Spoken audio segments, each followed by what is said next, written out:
the Ramadan of the Prophet Muhammad sallallahu alaihi wasallam. What did the Prophet sallallahu alaihi wasallam eat in Ramadan? What food did he consume?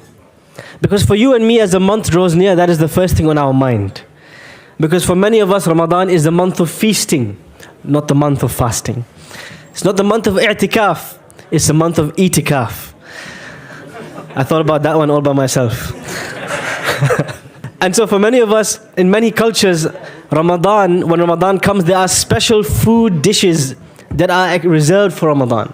Special fried objects, special fritters, special sweet dishes only for Ramadan. Ramadan has become a feasting festival. A month in which we meet lots of people, we eat, we fill our bellies, we get too exhausted for Taraweeh. The Prophet ﷺ, his norm when it came to eating was that nothing would be cooked in his house for months on end. 3 months, 4 months, 5 months might go by, and the fire, the stove in the house of the Prophet ﷺ would never be lit. He would wake up on some days and ask his wife Aisha, is there any food at home? She would say, no. He'd say, I'm fasting today. This is outside of Ramadan. What did he live on? Anybody know? What was the main staple diet of the Prophet ﷺ? Al-aswadan, dates and water. Right? So this is the first thing.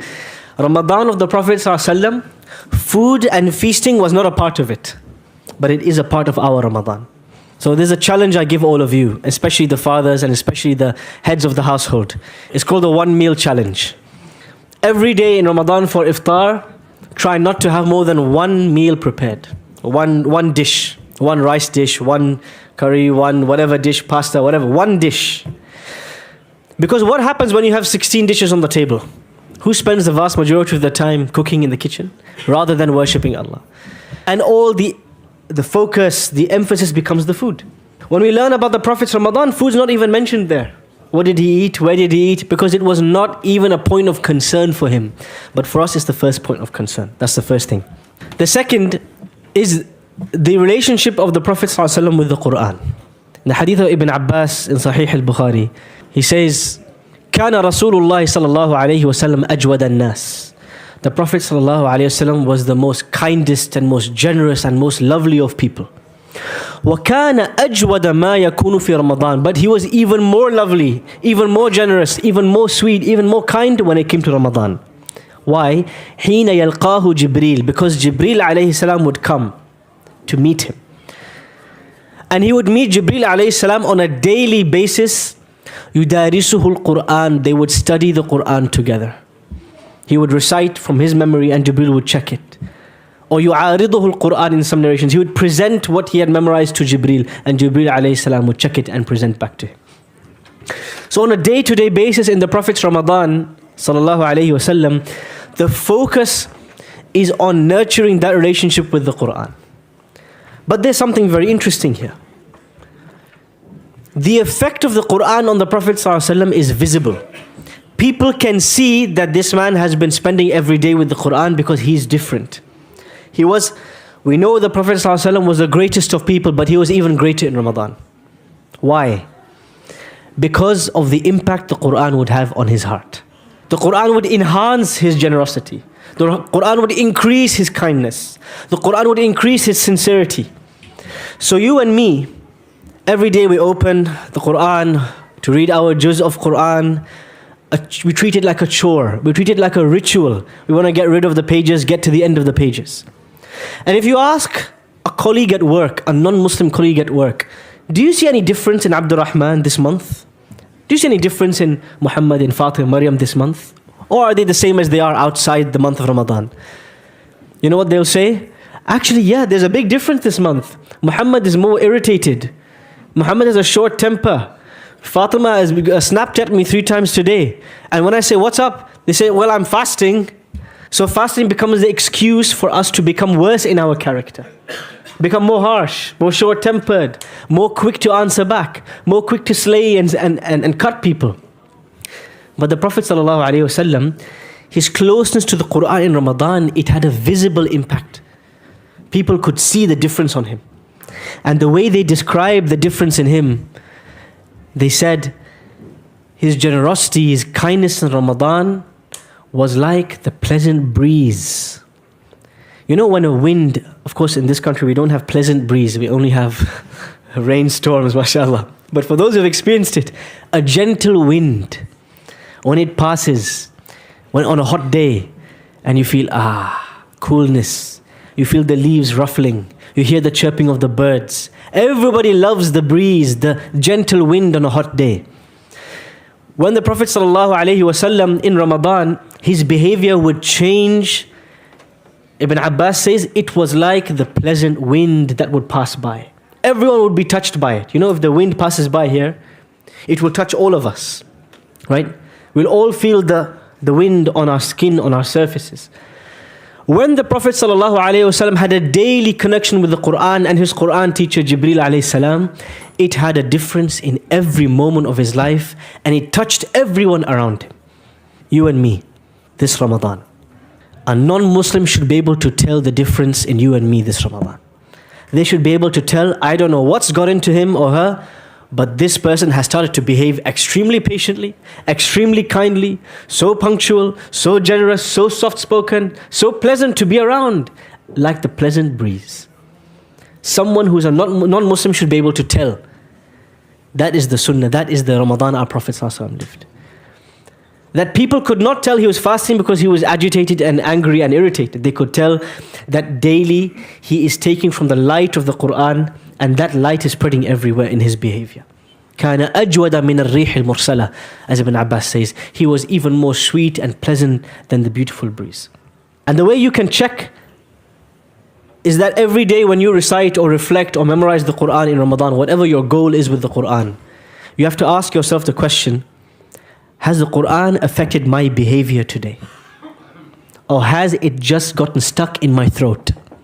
The Prophet ﷺ, when he was criticizing some people, he says, يَقْرَؤُونَ الْقُرْآنَ لَا يُجَاوِزُ تَرَاقِيَهُم. They will be reciters of the Qur'an, but the recitation will never go past their throat. Is the Qur'an for you and me just something nice to recite, to make some nice sounds with? Or is there a visible impact on your behavior? Ask your mum, ask your father, ask your friends, your housemate, your cousins. Can you see any difference in me? If not, this is not the Prophet's Ramadan. This is not the way the Prophet ﷺ lived the Qur'an. He lived the Qur'an. He didn't just recite it, he lived it. The third part. So I said number 1, fasting, not feasting. I'tikaf, not?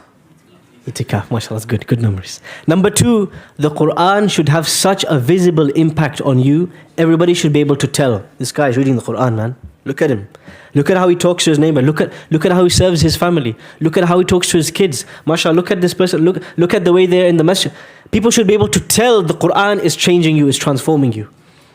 Otherwise, our relationship with the Qur'an is superficial. It's surface level.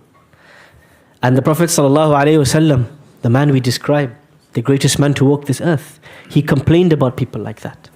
وقال الرسول يا رب إن قوم اتخذوا هذا القرآن مهجورا. The Prophet will complain on the Day of Judgment, Oh Allah, my people abandoned the Qur'an. He will complain about you and me. We abandoned the Qur'an. Because abandoning the Qur'an is about not acting on the Qur'an, not letting it change you, impact your mind and your body, and just sufficing with just the recitation. I'm not saying that you are sinful by reciting, but I'm saying it's not enough. That is not the way the Prophet ﷺ engaged with the Qur'an. We have to act on it. It has to show in our actions, in our behavior. The last thing I want to mention, the third and last thing I want to mention about Ramadan of the Prophet ﷺ is seclusion, i'tikaf. The Prophet ﷺ lived for 9 Ramadans. In 8 of these Ramadans, the last 10 nights, he would live and stay in the masjid. And in the last year of his life, it was for 20 nights. Those who are working, try to get the last 10 nights off and try to practice this part of Ramadan, living in the masjid for 10 nights. Secluding yourself. Those who can't practice it, make your last 10 nights and make this Ramadan not a social thing, a social phenomenon. When we think Ramadan, we think about all the places we're invited to, the people we're going to meet, the restaurants we're going to eat at, the nights we're going to order in. For us, Ramadan is a festival, some kind of eating and socializing festival. For the Prophet ﷺ, Ramadan was about seclusion, about hiding away from people, about being on your own, Today, if you go to a restaurant, you go to the hospital, you look at people in a waiting line, no one can be on their own with their thoughts anymore. We need to look at our phones. We cannot sit by ourselves without any stimulation for 5 minutes. You can't do i'tikaf in the masjid, do i'tikaf from your phone. Seclude yourself from social media, deactivate the socials, get away. Uninstall WhatsApp for 10 days. What's going to happen? Those who really need you are going to call and SMS you. Don't worry, you're not going to get away. But practice al-khalwa, practice being by yourself. Because when you are on your own, this is when the most sincere dua comes from your heart. When you're on your own, this is where the most deep contemplation of the Qur'an happens. When you're on your own, you might weep from the fear and the consciousness of Allah. But when you're with other people, always with other people, it's a sign you're not comfortable being on your own. You're scared of your thoughts. You're agitated. Being on your own brings a calmness. Imagine 10 days and nights in the masjid, secluded from everybody else, just you and your Qur'an and your prayer mat. Practice that from day one, not just the last 10. Practice a bit of seclusion every day, 1 hour where you are in your corner, away from the eyes, away from the people. It's just you and Allah subhanahu wa ta'ala. And this is why the Prophet sallallahu alaihi wasallam, who can tell me how many times did he pray Taraweeh, the night prayer, in congregation? 2 times? According to some scholars, 3 times. For many of us, we can only imagine Taraweeh in the masjid. Try it once on your own. Because the Prophet's Ramadan, he would pray the night prayer on his own. Coming to the masjid was the exception, it was not the norm. Try it on your own, in the corner of your house, in the darkness, and you will hear your own sobs out of the fear of Allah and the connection with Allah. Because there's nobody else, you're not relying on an imam, on someone's recitation, it's just you and it's Allah subhanahu wa ta'ala. Try it once. So we said, fasting, not feasting. We said, the Qur'an should have a real life impact on your behavior, not just its recitation. And lastly, seclusion. Practice being alone. In the night, in the day, not just socializing and jama'ah, which is all good as well, but practice some time just for you and Allah, nobody else. Quality time, one-to-one time.